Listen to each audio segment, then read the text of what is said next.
오늘도 믿음으로 이 귀한 안식일 아버지의 전을 찾으신 여러분 모두를 진심으로 환영합니다. 오늘 먼저 하나님 말씀 마태복음 13장 51절, 52절 우리 두 구절입니다. 우리 처음부터 52절까지 같이 읽습니다. 오늘은 처음부터 같이 읽습니다. 자, 보셨죠? 함께 읽겠습니다. 시작. 이 모든 것을 깨달았느냐 하시니 대답하되 그러하오이다. 예수께서 이르시되 그러므로 천국의 제자된 서기관마다 마치 새 것과 옛 것을 그 곳간에서 내오는 집주인과 같으니라. 아멘. 저는 오늘 말씀을 본문으로 해서 새 것과 옛 것의 비유, 그런 제목을 가지고 여러분들이 같이 말씀의 은혜를 나누겠습니다. 여러분, 새 것이 좋습니까? 옛 것이 좋습니까? 옛 것이 좋으세요? 아마 많은 분들이 새 것을 더 좋아하십니다. 아무도 옛 것을 그리 좋아하지 않습니다. 돈을 주고 사더라도 새로 산 물건을 갖고 싶어 합니다. 일부러 오래된 물건을 구입하는 분도 계시지만 대부분은 뭐를 좋아해요? 새 것을 좋아합니다. 저는 우리 집안에 6남매의 막내로 자랐습니다. 여러분, 제가 막내인 거 아시죠? 제가 어렸을 때 입었던 모든 옷은 다 물려 입은 옷입니다. 제가 그에 대한 트라우마가 있어요. 지금도 잊을 수 없는 기억 가운데 초등학교 다닐 때 바로 위에 있는 아마 누님이 입었던 빨간 내복을 제가 물려 입었어요. 근데 이제 학교 수업 시간에 체육 시간이었는데 생각 없이 그냥 옷을 갈아입은 것입니다. 그 당시 빨간색은 누가 입는 옷이었습니까? 여자분들이 입었던 옷이죠. 그래서 그것이 종종 아이들에게 놀림거리가 됐어요. 그날 학교에서 와서 엄마한테 새 내복을 사달라고 울며 불며 때를 썼던 그런 기억이 있습니다. 사람도 마찬가지죠. 한자 성어 중에 동가 홍상이라는 말이 있습니다. 동가, 같은 값이면 홍상, 붉은 치마라는 말이죠. 고려 시대에 원나라의 조공으로 바쳐지던 젊은 처녀들을 빗대서 한 그런 이야기입니다. 다홍치마는 그 당시 누가 입었습니까? 처녀들이 입었던. 이왕이면 아직 결혼하지 않은 처녀가 더 좋다, 그런 말이죠. 한마디로 사람은 누구나 다 새 것을 좋아한다는 그런 이야기예요. 근데 여러분, 반드시 새 것이 다 좋은 것은 아닙니다. 그죠? 묵을수록 더 좋은 거 있어요. 제가 친구에게 물어보니까 그 친구가 우정이라고 하더라고요. 친구 간의 우정도 오래될수록 더 좋답니다. 또 뭐가 있습니까? 오래될수록 좋은 게 뭐가 있어요? 묵은지 있죠? 묵은지. 그 묵은지의 깊은 맛. 그죠? 오래될수록 그 묵은지의 깊은 맛이 나옵니다. 골동품도 오래될수록 더 값어치가 있죠. 특별히 악기들 중에서 목관악기 같은 악기들은 오래된 악기가 더 좋은 소리를 낸다고 합니다. 사람들이 즐겨 마시는 보이차, 여러분 아시죠? 이 보이차도 오래된 것일수록 그 맛과 향이 더 좋다고 합니다. 가장 대표적인 게 뭘까요? 산삼. 그죠? 이 산삼도 오래 묵은 것일수록 더 비싸게 팔립니다. 나이 든 산삼일수록 자신이 가진 그 고유의 성분을 그 종족 번식을 위해서 밖으로 배출하는 것이 아니라 안으로 모아들인다는 거예요. 그래서 오래된 산삼 속에는 특별히 사포닌이라고 하는 성분이 강하게 많이 들어있기 때문에 항암 효과, 기억력 개선, 면역력 증진에 아주 탁월한 효과가 있다고 합니다. 이처럼 오래 묵은 것일수록 더 좋은 것도 있어요. 그래서 우리 옛 속담에 묵은 소리, 광소리라는 말이 있잖아요. 그죠? 묵은 소리, 광소. 제가 한 번은 연수원에 연수를 받으러 갔는데 같이 연수 받았던 그 서중환 앞에서 한 젊은 그 목사님은 쉬는 시간마다 소나무로 올라가더라고요. 도대체 뭐 하십니까? 물어봤더니 그분이 대답하기를 죽은 가지를 자르고 있다는 거예요. 죽은 가지에 송진 묻은 거 아시죠? 그래서 안식일 오후마다 아이들 데리고 패스파인더 활동을 하는데 그거 패스파인더 할 때 그 모닥불 피우면 오래 간다는 거예요. 그래서 그분은 오래 묵은 그 묵은 솔가지를 잘라서 모으시는 것을 제가 봤어요. 묵은 소리, 광소리입니다. 그죠? 어떻게 보면 내 손에 익은 것이 더 좋은 것일 수 있다는 그런 말이죠. 그렇다면 여러분에게 질문 드립니다. 새 것이 좋습니까? 옛 것이 좋으십니까? 여러분, 이것은 좋고 나쁨의 문제가 아닙니다. 그죠? 새 것이라고 무조건 좋은 것도 아니고 옛 것이라고 무조건 나쁜 것도 아니라는 것입니다. 둘 다 우리에게 다 필요한 것이고 유용한 것입니다. 문제는 우리가 그것을 어떻게 사용하느냐 하는 것입니다. 이게 중요한 것이지요. 그렇죠? 우리가 그것을 어떻게 활용하느냐에 따라 그것이 우리에게 좋은 것일 수도 있고 좋지 않은 것일 수도 있다는 그런 말씀이에요. 그렇다면 오늘 본문에 나오는 이 옛 것과 새 것의 비유가 주는 교훈이 과연 뭘까? 특별히 마태복음 13장은 흔히 일컬어서 무슨 장이라고 합니까? 마태복음 13장을 무슨 장이라고 그래요? 천국장이라고 하잖아요. 여러분 발음 잘 하셔야 돼요. 천국장. 이 천국에 대한 비유를 무려 8가지 비유를 통해서 말씀을 하셨어요. 씨 뿌리는 자의 비유, 알곡과 가라지의 비유, 겨자씨의 비유, 누룩의 비유, 밭에 감추인 보화의 비유, 값진 진주의 비유, 그리고 그물의 비유. 그리고 오늘 본문에 나오는 새 것과 옛 것의 비유를 말씀하셨어요. 특별히 여러분 마태복음 13장에서만 무려 8가지 비유가 나옵니다. 근데 오늘 본문은 어떻게 시작됩니까? 51절을 좀 보시겠습니까? 다시 뭐라고 말씀하세요? 이 모든 것을 뭐 했느냐? 깨달았느냐. 그러니까 주님께서 비유를 쭉 말씀하셨어요. 그리고 나서 마지막에 뭐라고 말씀하십니까? 이 모든 거 다 깨달았느냐? 이렇게 말씀하시는 거예요. 그러니까 어떤 신학자는 이 비유는 결론적으로 주신 비유라고 말씀하셨어요. 그리고 나서 뭐라고 말씀하십니까? 52절에 예수께서 이르시되 그러므로 천국의 제자된 서기관마다 마치 새 것과 옛 것을 그 곳간에서 내오는 뭐 같다고요? 집주인과 같으니라. 잘 들으십시오. 우리 영감의 글은 이 비유를 주신 목적을 이렇게 말씀하셨어요. 자, 같이 읽어보겠습니다. 시작. 그는 다른 비유로서 저희가 받은 진리에 대한 책임을 말씀해 주셨다. 그랬어요. 이 비유를 주신 목적이 뭐라고요? 이 비유를 통해서 진리를 가진 우리의 뭐를 말씀하신 거라고요? 책임을 말씀하신 것이라 그랬어요. 무슨 책임입니까? 지금 주님이 마태복음 13장에서 하나님 나라에 대한 진리를 말씀하신 후에 우리가 받은 진리에 대한 책임으로 새 것과 옛 것의 비유를 말씀하신 것이라는 말씀이에요. 이해가 되십니까? 자, 그러면 새 것과 옛 것의 비유가 주는 교훈이 과연 뭔가? 첫째로 잘 들으셔야 됩니다. 첫째로 아무리 좋은 새 것이라도 우리가 그것을 나누지 않으면 옛 것이 된다는 거예요. 정말 중요한 교훈입니다. 다시요. 오늘 여러분 새 것과 옛 것의 비유가 주는 교훈이 뭐라고요? 아무리 좋은 새 것이라도 그것을 뭐 하지 않으면 나누지 않으면 뭐가 된다고요? 옛 것이 된다는 말씀이에요. 여러분 옛 것과 새 것의 차이가 뭡니까? 나눔의 차이예요. 나누면 새 것이 되지만 나누지 않으면 옛 것이 된다는 것입니다. 아무리 좋은 새 것이라도 나누지 않고 움켜쥐고만 있으면 금방 옛 것이 되어버린다는 것입니다.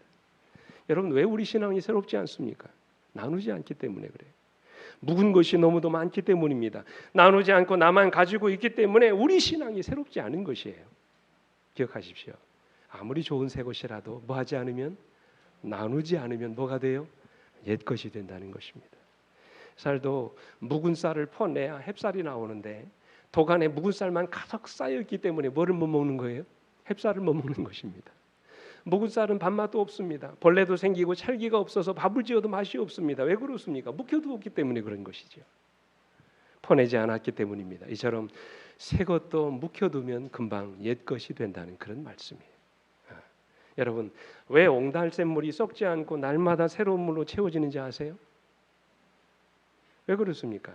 계속해서 나누어 주기 때문에 그래요. 솟아난 물이 계속해서 다른 곳으로 흘러가기 때문입니다. 매일같이 누군가에게로 흘러가서 그들에게 마실 물을 공급해 주기 때문에 그렇습니다. 그죠? 만약에 이 옹달새 물이 퍼내지지 않고 나가지 않고 계속해서 그곳에 홀로 모여 있다면 어떻게 될까요? 아마 금방 썩어지고 말 것입니다. 그죠? 여기 영감의 글은 이렇게 말씀하십니다. 집주인은 보배로운 것을 새 것과 옛 것 둘 다 가지고 있다. 이와 같이 제자들에게 위탁하신 진리도 세상에 나누어 주어야 한다. 그 말씀하셨어요. 자, 여러분 오늘 여러분과 제가 갖고 있는 이 진리가 참으로 귀한 진리입니까? 이 세상에 그 어디에서도 찾아볼 수 없는 놀라운 기별을 오늘 여러분과 제가 말씀 속에서 갖고 계십니까? 그렇다면 이 아름다운 기별들을 어떻게 해야 된다는 말이에요? 나누어야 한다는 것이에요. 이런 말씀이 있습니다. 미국의 테네시주 로스트 씨라고 하는 그 장소가 있습니다. 제가 꽤 오래전에 테네시주에 갔다가 여기에 갈 수 있는 그런 특권을 얻었는데, 이 로스시라고 하는 것은 이름 그대로 잃어버린 바다라고 하는 그런 뜻입니다. 지하 호수인데요. 길이가 244m, 폭이 67m입니다. 지하 동굴에 이런 호수가 있는 것입니다. 지금은 사람들 관광 때문에 저게 불이 켜져 있지만 원래는 없습니다. 불이 다 깜깜하게 어두워져 있는 지하 300m, 한 91m 깊이에 저런 호수가 있는 것입니다. 근데 놀라운 것은 저 호수에 뭐가 있어요? 여러분, 저 뭐가 보이십니까? 물고기가 있어요. 물고기가. 근데 저곳에 있는 물고기는 다 어떤 물고기인 줄 아세요? 눈이 다 멀었습니다. 보이지 않아요. 눈먼 물고기입니다. 빛이 전혀 없는 캄캄한 지하 동굴 호수에서 너무나 오래 살았기 때문에 저 물고기들에게는 사실 뭐가 필요 없어요? 눈이 필요 없었던 것입니다. 그래서 눈이 태화돼 가지고 보이지 않게 된 것입니다. 근데 더 놀라운 사실은 처음부터 저 물고기들에게 눈이 없었던 것이 아니에요. 눈은 있지만 뭐 하지 않은 것입니까? 사용하지 않은 거예요. 사용하지 않았더니 쓸모없게 되어버린 것입니다. 다 눈먼 물고기가 되어버린 것입니다. 이처럼 쓰지 않고 묵혀두면 쓸 수 없게 된다는 것이죠. 마찬가지로 농부가 봄에 씨앗을 뿌립니다. 이제 날이 풀리면 그러겠지요. 씨를 뿌리는 것은 굉장한 희생입니다. 근데 만약에 농부가 봄에 씨를 뿌리는 것이 아까워서 씨앗을 뿌리지 않으면 어떻게 될까요? 가을에 열매를 거둘 수 없게 되겠지요. 그래서 시편 126편 5절로 6절에 눈물을 흘리며 씨를 뿌리는 자는 기쁨으로 거두리로다. 울며 씨를 뿌리러 나가는 자는 반드시 기쁨으로 그 곡식단을 가지고 돌아올 것이라고 말씀하셨어요. 뿌리는 자만이 거둘 수 있다는 것이에요. 나누는 자만이 거두게 된다는 것입니다. 우리 영감이 그래도 말씀하십니다. 농부가 씨를 땅에 뿌릴 때에는 마치 자기 가족들이 먹고 살 귀중한 곡식을 던져버리는 것과 같이 보인다. 그러나 그는 단지 더 많은 것을 수확하기 위하여 현재 좋은 씨를 던져버리는 것이다. 그는 여러 갑절의 수확을 바라면서 씨를 뿌린다고 그랬어요. 그렇죠? 손해 보는 것 같지만, 씨를 버리는 것 같지만 이게 버리는 것이 아니라는 것이지요. 뿌림을 통해서 더 많은 것들을 거두게 된다는 그런 말씀. 이 성경의 원리입니다. 우리가 가지고 있는 복음도 마찬가지예요. 나누어야 합니다. 나누어야 새 것이 돌아오는 것입니다. 나누어야 더 좋은 것으로 채워지는 것입니다. 근데 우리가 나누지 않기 때문에 새 것이 들어오지 않는 것이에요. 나누지 않기 때문에 묵은 것만 넘쳐나는 것입니다. 나누지 않으면 오늘 이 교회에 새로운 영혼들로 가득 채워지지 않는다는 사실, 여러분 꼭 기억하시게 되길 간절히 바랍니다. 그래서 선지자는 이렇게 말씀하셨어요. 하늘에 그 기원이 있는 그리스도의 사랑은 어떻게 된다고요? 표현되어야 한다. 그러면서 줄친 부분 보십시오. 주께서 그들을 거룩한 진리의 보관자로 삼으셨으므로 그들은 다른 사람들도 저희와 같은 축복을 받게 되기를 열망하게 될 것이다. 그리고 그들이 하나님의 풍성한 은혜를 다른 사람들에게 전해줄 때 그분의 은혜가 그들에게 더욱 풍성하게 임할 것이다. 그랬어요. 나눌 때 더 풍성한 축복이 우리에게 이 교회에 임하게 된다는 말씀이에요. 그렇습니다, 여러분. 뿌리지 않으면 거둘 수 없습니다. 나누지 않으면 얻을 수 없습니다. 우리는 새 것을 얻기 위해서 옛 것을 뿌려야 되고 나눠야 되는 것입니다. 그러나 우리는 나누지 않고 자꾸 움켜쥐고만 있으려고 해요. 이게 안 된다는 것이죠. 지난 2021년도 사기 영어 안교 교과에 나왔던 한 감동적인 간증이 있어 여러분들에게 좀 소개합니다. 지금 서하남 재림교회 출석하시는 두 집사님의 이야기. 이 두 집사님은 어떤 관계였었냐면 고용인과 피고용인의 관계였습니다. 한번 여러분, 제가 편지를 한번 읽어드려 볼 테니까 한번 여러분 들어보십시오. 그대로 읽겠습니다. 인생이 아무리 어려워도 도대체 이렇게까지 나빠질까 싶었다. 남편은 골수암으로 투병 중이었다. 시부모님들은 모두 돌아가셨다. 나의 비용으로 시어머니 장례를 치러야 했다. 그리고 가장이 되어 가족의 모든 생계를 떠맡아야 했다. 남편은 아프지요. 시부모님들 다 돌아가셨죠. 물려받은 재산은 없지요. 가족 부양을 혼자 다 하신 것입니다. 어떤 때는 아들의 학교 준비물을 살 돈, 단돈 1,000원이 없을 때도 있었다. 내 월급은 남편의 병원비를 대기에도 부족했다. 매일 가족에게 먹이를 쌀 걱정을 해야 됐다. 나는 울었다. 나는 너무 외로웠다. 이분의 심정입니다. 그러던 중에 박연숙 집사님을 만났다.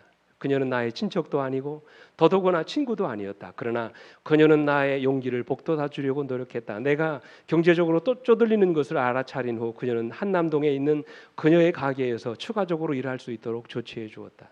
아마 이분이 사업을 하시는 분이었던 것 같아요. 그렇게 해서 좀 더 번 돈들을 생활비와 병원비를 내는데 도움이 되었다. 나는 그 여분의 일을 할 수 있게 된 데 정말로 감사를 드렸다. 자, 그런데 박연숙 집사님에게는 뭔가 이상한 것이 있었다. 그녀는 다른 사람들보다 더 행복한 것처럼 보였다. 참 이상한 일이었다. 나는 그녀가 기뻐하는 모습에 무척 감동을 받았다. 내가 그녀에 대해 좀 더 알아가면서 그녀가 토요일에 교회에 다니는 것을 알게 되었다. 그녀는 토요일마다 가게 문을 닫았는데 일주일에 한 번 가게 문을 닫아 입게 되는 손실에 대해서는 전혀 걱정을 하지 않는 것 같았다. 나는 무신론자였으나 박연숙 집사님과 함께 교회에 가서 왜 그녀가 그렇게 기쁨과 평화 속에 살고 있는지 알고 싶었다.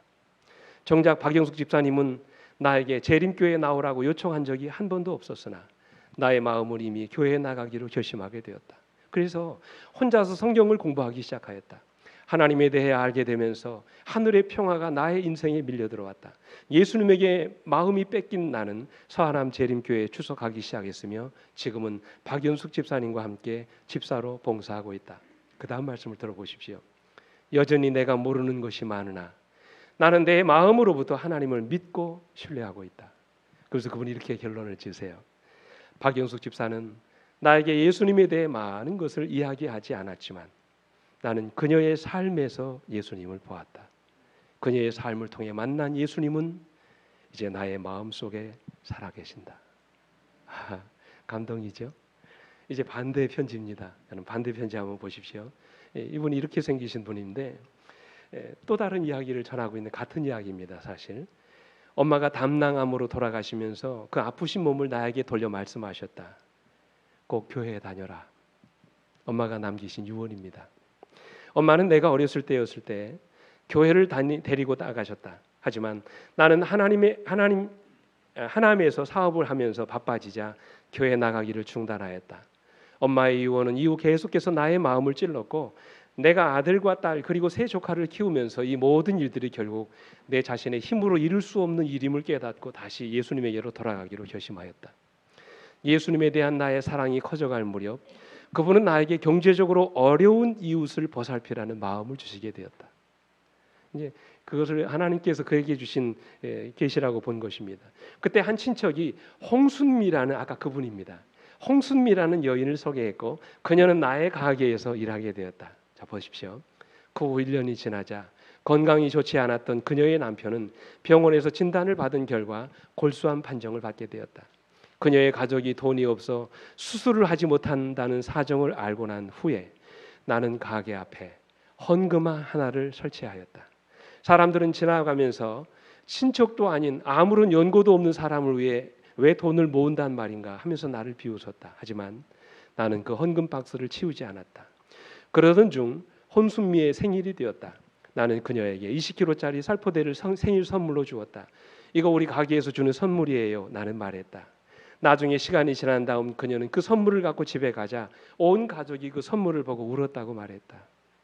쌀 먹을 돈조차 없어서 끼니를 거르고 있는 그에게 있어서 이 쌀 한 포대가 그들에게 굉장한 감동을 주었던 것입니다. 하지만 순미는 즉시 교회를 출석하지 않았다. 하지만 그녀는 내가 그녀에게 주는 시조 등의 잡지를 읽으면서 재림교인들이 예수님과 그분의 자녀들을 사랑한다는 것을 알고 있었다.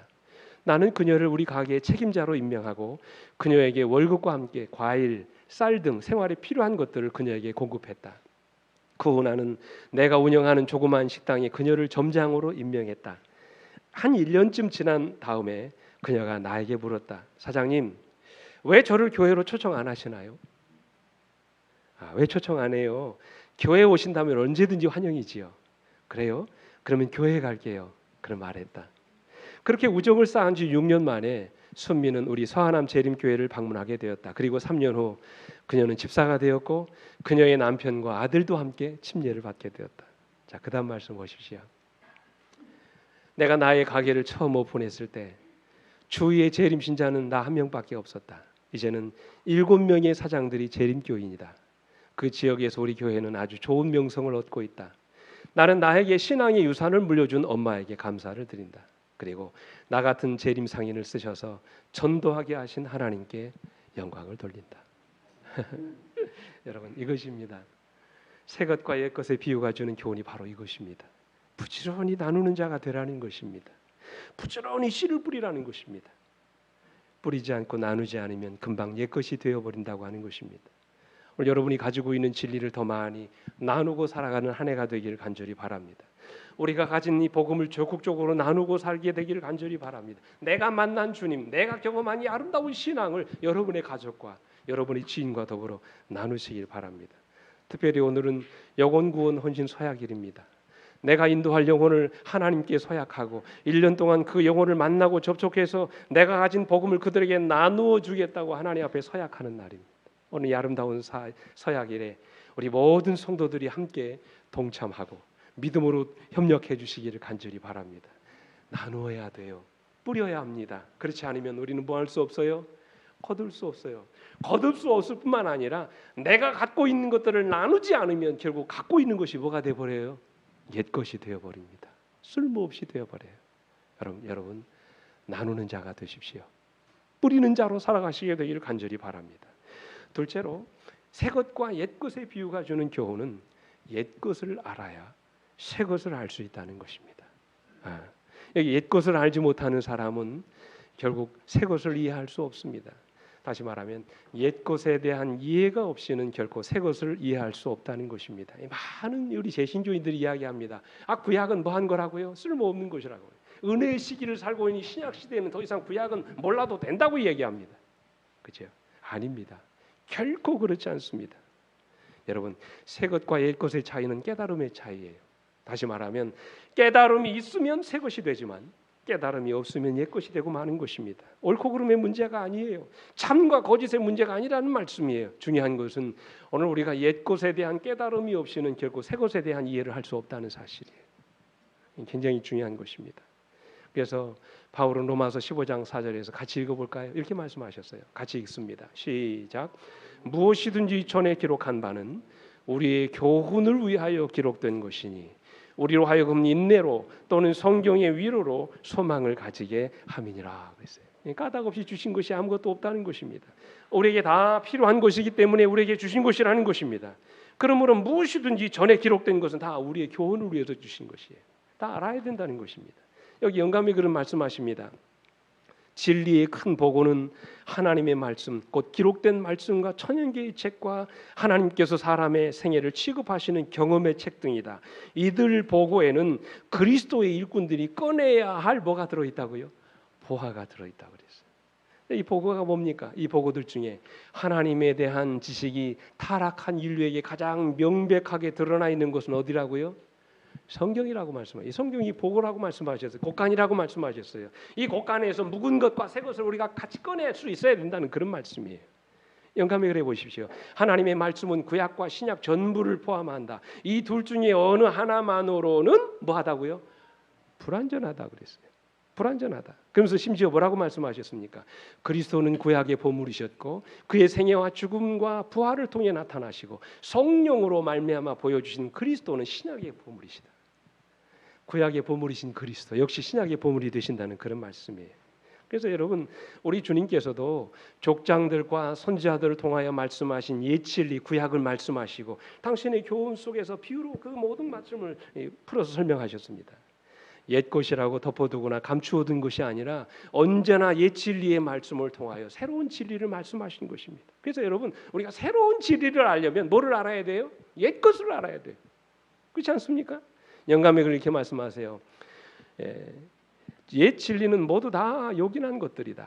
새로운 진리는 옛 진리를 떠나서 존재할 수 없고 오히려 그 옛 진리를 잘 이해하도록 풀어준다고 그랬어요. 여러분 이 말씀 믿으십니까? 그러면서 이렇게 말씀하셨어요. 누구든지 복음이 없이는 하나님의 율법을 올바로 소개할 수 없으며 또한 율법이 없이는 복음을 바르게 소개할 수 없다. 율법은 구체화된 복음이며 복음은 율법을 펼쳐놓은 것이다. 다시 말하면 율법은 뿌리가 되고 복음은 향기 나는 꽃과 그 꽃이 맺는 열매라 그랬어요. 그러니까 여러분 구약과 신약 다 연결된 것입니다. 여러분 오해하지 마십시오. 신약만 필요하고 구약은 필요 없는 것이 아니라는 말씀이에요. 구약에 대한 이해가 있어야 신약에 대한 올바른 이해를 할 수 있다는 사실이에요. 옛 것을 알아야 새 것을 이해할 수 있다는 그런 말씀이에요. 중요한 것은 어느 것이 중요하냐, 중요치 않느냐가 아닙니다. 우리에게 정말로 중요한 것은 우리가 얼마나 말씀에 수용적인 사람이 되느냐 하는 것입니다. 기억하십시오. 우리가 얼마나 더 말씀을 갈급해하는 사람이 되느냐 하는 것입니다. 얼마나 우리가 더 간절히 진리를 사모하는 자들이 되느냐 하는 것입니다. 복음에 대한 수용성, 이 말씀에 대한 수용력이 우리에게 필요하다는 말씀이에요. 여러분 잘 아시는 이 사해바다, 이 사해바다를 흔히 뭐라고 합니까? 죽음의 바다고요. 왜 죽음의 바다입니까? 흘러 들어가긴 들어가는데 뭐 하는 게 없어요? 나가지 않기 때문에 그 물이 다 짜게 돼서 그 안에 있는 생명체들이 다 죽었다고 얘기합니다. 근데 여러분 이게 반대라는 사실 아십니까? 지금까지는 죽음의 바다라고 얘기하잖아요. 근데 여러분 이 사해가 보물의 바다라는 사실을 아세요? 이 사해 속에 온갖 천연 자원이 다 들어가 있고요. 이 사해 바닷물에 놀라운 치유 효과가 있다는 것입니다. 사람을 살리는 바다라고 그래요. 그 안에 온갖 보물이 다 들어있다는 것입니다. 그래서 지금은 이 사해가 죽음의 바다가 아니라 뭐가 됐어요? 생명의 바다, 보물의 바다가 됐습니다. 이유가 뭡니까? 무엇이든지 받아들이기만 해서 죽음의 바다로 불렸던 사해였지만 지금은 뭐가 된 거예요? 보물의 바다가 된 것입니다. 이유가 뭐예요? 다 받아들였기 때문에 보물의 바다가 된 거란 말이에요. 사람도 두 가지가 있다고 하잖아요. 스폰지 같은 사람이 있고 스티로폴 같은 사람이 있답니다. 아마 지금도 있을 거예요, 이 자리에. 스폰지 같은 사람은 어떤 사람입니까? 모든 것을 다 빨아들입니다. 자기 모양은 변하지 않지만 자기 속에 모든 것들을 다 흡수합니다. 그죠? 이런 사람들은 옛 것을 고스란히 간직한 지 날마다 새롭게 돼요. 근데 수치로품 같은 사람이 있습니다. 어떤 것도 흡수하지 않습니다. 철저하게 배격합니다. 믿으려고 하지 않습니다. 받아들이려고 하지 않아요. 이런 사람은 강하게 힘을 줄수록 더 세게 튕기쳐 나갑니다. 그리고 억지로 힘을 주다 보면 결국 바스라져 버려요. 쓸데없는 뭐가 되어버립니까? 휴지 조각이 되어버리는 거예요. 사랑하는 성도 여러분, 받아들이는 것은 손해보는 것이 아닙니다. 끊임없이 받아들이는 사람은 결국에는 보석 같은 사람으로 성장하게 되는 것입니다. 죽음의 바다가 보물로 가득 찬 바다가 된 것처럼 오늘날 우리에게 필요한 것은 수용력을 가진 사람이 되는 것입니다.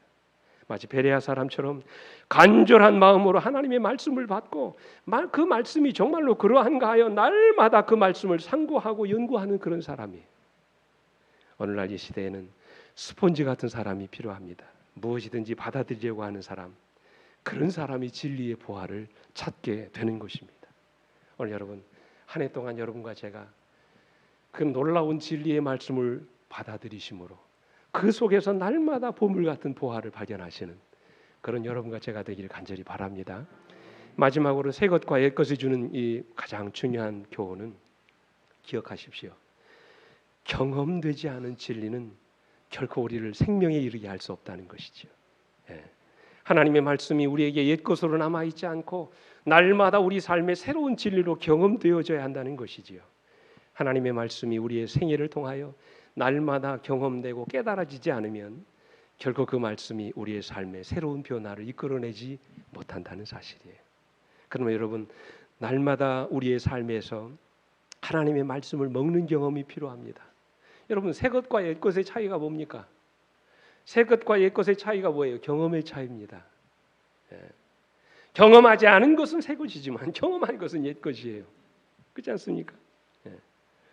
여기 주님께서 자기 자신을 가리켜서 살과 피를 말씀하시면서 요한복음 6장 54절로 57절의 말씀을 이렇게 말씀하셨어요. 하나님의 말씀을 먹는 자, 내 살과 피를 마시는 자를 그렇게 먹는 자라고 표현하셨는데 그들은 뭐를 가졌고 영생을 가졌고 주님도 내 안에 거하신다고 말씀하셨어요. 그러면서 맨 마지막에 뭐라 합니까? 그 사람도 나로 말미암아 뭐 할 거라고요?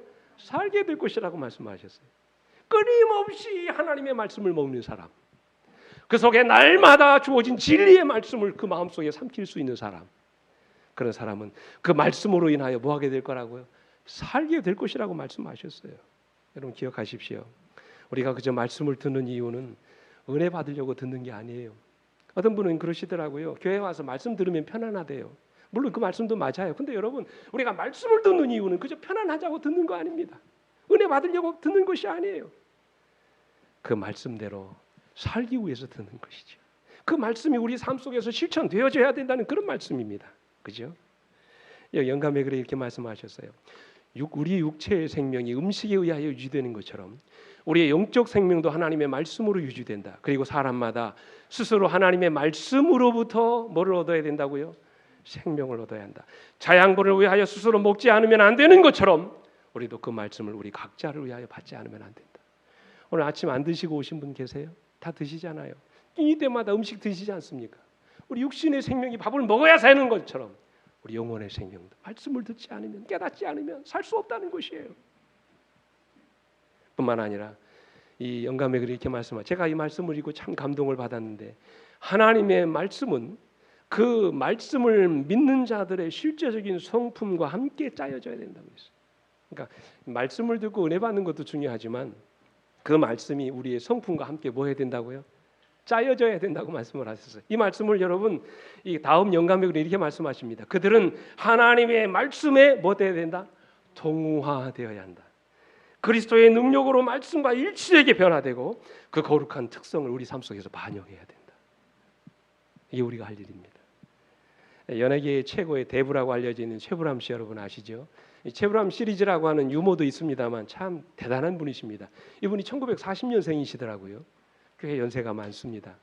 그럼에도 불구하고 수많은 사람들이 이분을 연예인 중에서 대부라고 이야기하는 이유가 뭡니까? 응? 한 번은 어떤 기자가 질문했습니다.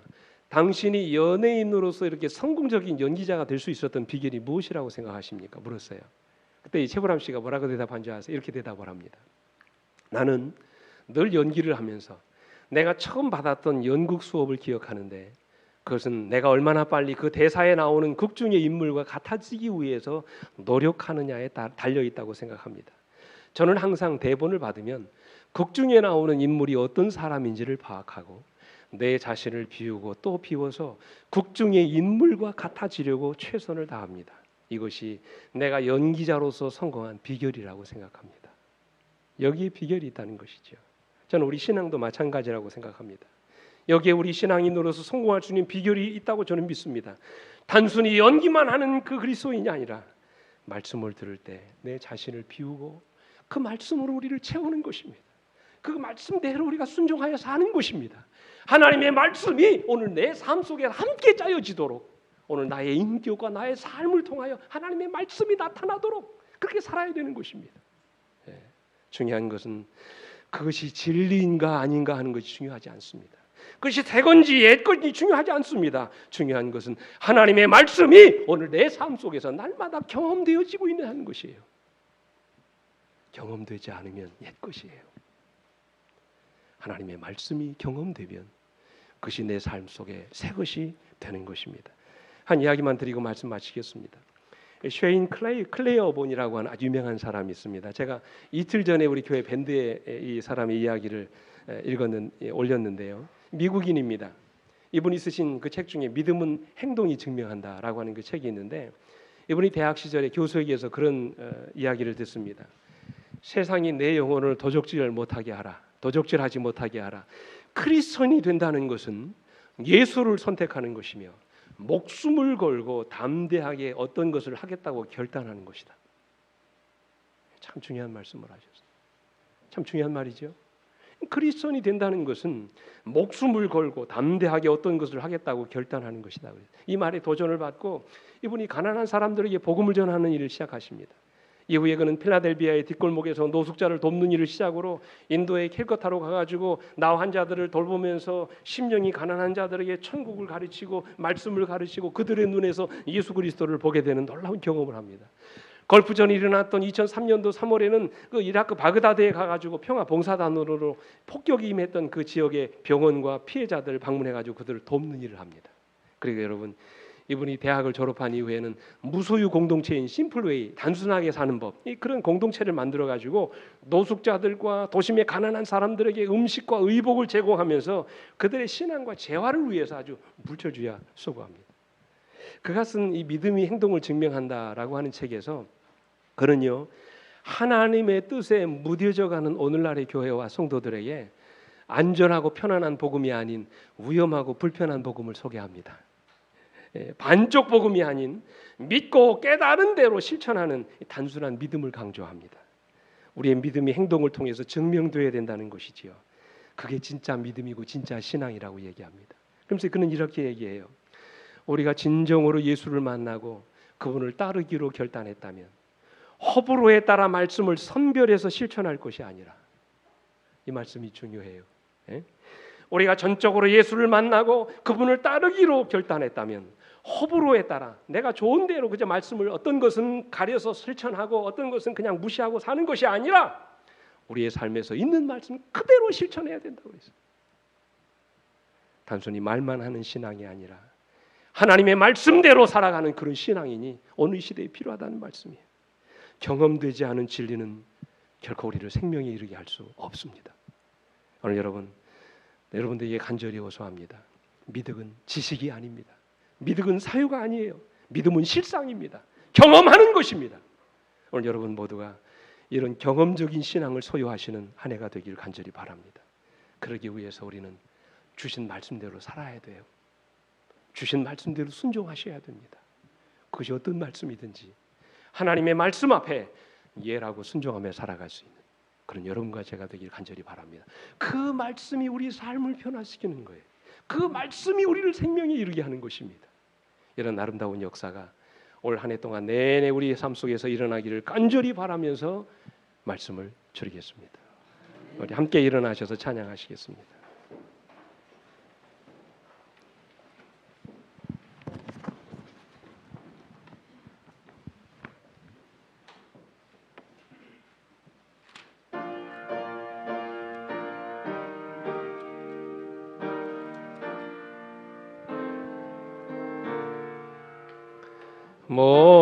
목마른 자들아 다 이리 오라. 이곳에 좋은 샘 흘러나네. 힘쓰고 애씀이 없을지라도 이 샘에 오면 다 마시겠네. 이 샘에 나는 물 강같이 흘러 온 천하만국에 다 통하네. 빈부나 기천이 차별이 없고 다 와서 먹고 편히 쉬겠네. 신기한 샘물을 마신 자마다 목마름 다시는 또 없겠고 송에서 솟아나 생수가 되어 영원히 흘러 늘 풍성하리. 이 샘물 이름은 생명의 샘물. 저수정 빛같이 늘 막도다. 어린 양 보좌가 근원이 되어 생명수 샘이 흐르도다. 아버지 하나님, 오늘도 우리를 말씀의 샘으로 인도해 주셔서 감사합니다. 부족하지만 오늘도 이 부족한 소자의 입술을 통하여 그 말씀의 샘에서 깊은 진리의 말씀을 말씀하게 해주셔서 감사합니다. 오늘 깨달은 이 진리의 말씀, 우리가 말씀의 샘에서 길어오른 이 생명의 말씀을 가리지 않고 순종하며 살게 해 주시옵소서. 더 깊은 말씀의 깨달음을 위해서 날마다 그 말씀의 샘에서 귀한 진리의 보석과 같은 말씀들을 길어오르는 수고를 주저하지 않게 해 주시옵소서. 그리고 이제는 깨달은 진리의 말씀을 나만 갖고 사는 것이 아니라 이웃들에게 나누고 살아가는 주의 종들이 되게 하여 주셔서 그 말씀의 샘이 나를 통하여 많은 이웃들에게 전해지는 아름다운 역사가 올 한 해 동안 일어나도록 하나님 도와주시옵소서. 이제는 우리 아버지 하나님의 놀라우신 은혜와 그 아들 예수 그리스도의 다함이 없으신 십자가의 사랑과 오늘도 나를 깨우쳐 주시고 날마다 진리의 샘으로 인도하시는 성령 하나님의 감동하심이 오늘 이 말씀을 듣고 더 깊은 말씀의 샘에서 그 말씀을 길어 오르기로 결심한 주의 종들을 위해 이제로부터 영원토록 함께해 주시옵기를 우리의 구주이신 예수 그리스도의 이름으로 간절히 축원하옵나이다. 아멘.